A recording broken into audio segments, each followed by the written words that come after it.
చేయకుండా మనం ఈరోజు క్లాస్ అయితే స్టార్ట్ చేద్దాం. 19th November 2024కి సంబంధించినటువంటి current affairs related table of contents ఇవి. ఈరోజు మనం డిస్కస్ చేయబోయేటువంటి కరెంట్ అఫైర్స్ ఇవి. ఒక్కసారి క్విక్గా మనం చూద్దాం. వరల్డ్ టాయిలెట్ డే, ప్రపంచ టాయిలెట్ దినోత్సవాన్ని ఎప్పుడు జరుపుకుంటారు?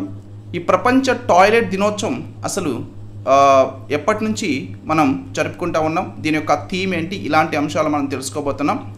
అలాగే ఇంటర్నేషనల్ మెన్స్ డే, అంతర్జాతీయ పురుషుల దినోత్సవం ఎప్పుడు జరుపుకుంటాం? 2024 సంవత్సరానికి గాను అంతర్జాతీయ పురుషుల దినోత్సవం యొక్క థీమ్ ఏమిటి? అలాగే దీనికి రిలేటెడ్ అంతర్జాతీయ మహిళల దినోత్సవాన్ని ఎప్పుడు జరుపుకుంటారు? 2024 సంవత్సరానికి గాను అంతర్జాతీయ మహిళల దినోత్సవం యొక్క థీమ్ ఏంటి? ఇవి మనం తెలుసుకోబోతున్నాం. అలాగే ఇక్కడ మీరు చూసినట్లయితే returns $10 million worth of looted antiques to India అన్నారు.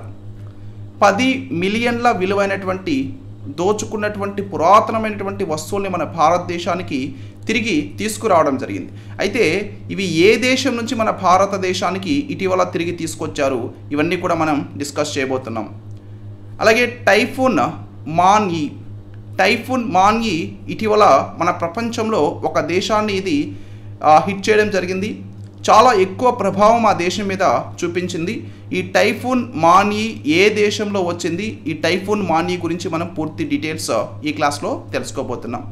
అలాగే GDP growth to decline to 6.8% this fiscal year అన్నారు. ఈ ఆర్థిక సంవత్సరంలో మన భారతదేశం యొక్క జీడిపి వృద్ధి రేటు 6.8% తగ్గనుందని చెప్పేసి ఇటీవల ఒక రిపోర్ట్ రిలీజ్ చేయడం జరిగింది. అయితే ఎవరు ఈ రిపోర్ట్ రిలీజ్ చేసింది?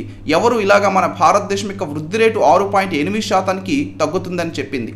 ఏ సంస్థ చెప్పింది? ఆర్బీఐ చెప్పిందా? మానిటరీ పాలసీ కమిటీ చెప్పిందా?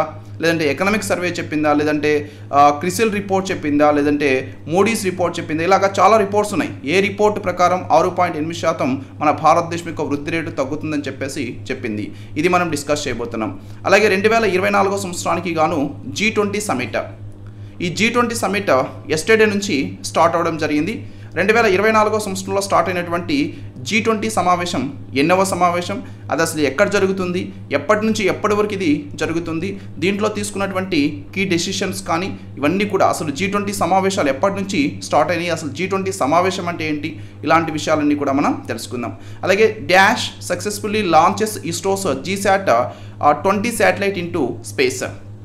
ఇస్రో యొక్క GSAT 20 అనేటువంటి ఉపగ్రహాన్ని అంతరిక్షంలోకి విజయవంతంగా ప్రయోగించింది ఎవరు ప్రయోగించారు? దాన్ని ఇస్రో ప్రయోగించిందా, లేకుంటే ఇతర దేశాలకు సంబంధించినటువంటి స్పేస్ ఏజెన్సీ ఏదైనా ప్రయోగించిందా?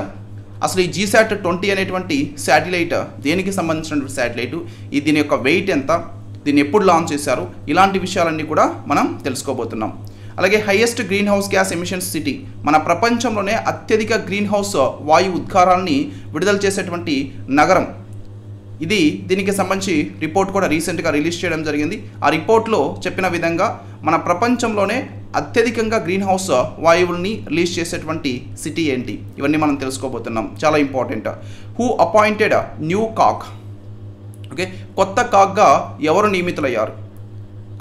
కాగ్ అంటే ఏంటండి? Full form controller and auditor general of India అంటాం. సో మన భారతదేశం యొక్క ఇటీవల కొత్త కాగ్ నియమితులవ్వడం జరిగింది. ఎవరు నియమితులయ్యారు? అలాగే కాగ్ గురించి మన భారత రాజ్యాంగంలో చెప్పున్నారా? భారత రాజ్యాంగంలో చెప్పుంటే కాగ్కు సంబంధించిన ఆర్టికల్స్ ఏంటి, అసలు మన భారతదేశంలో కాగ్ని ఎవరు నియమిస్తారు, ఇలాంటి విషయాలన్నీ కూడా మనం తెలుసుకోబోతున్నాం. And who wins ATP finals 2024, 2024 ATP ఫైనల్స్లో ఎవరు గెలిచారు? అసలు ATP అంటే ఏంటి, ATP ఫైనల్స్ అంటే ఏంటి, ఇవి ఎక్కడ జరిగినాయి? 2024 సంవత్సరానికి గాను ATP ఫైనల్స్లో విజేతగా నిలిచింది ఎవరు, రన్నరప్గా నిలిచింది ఎవరు? సో ఇలాంటి విషయాలన్నీ కూడా మనం ఈరోజు క్లాస్లో తెలుసుకోబోతున్నాం.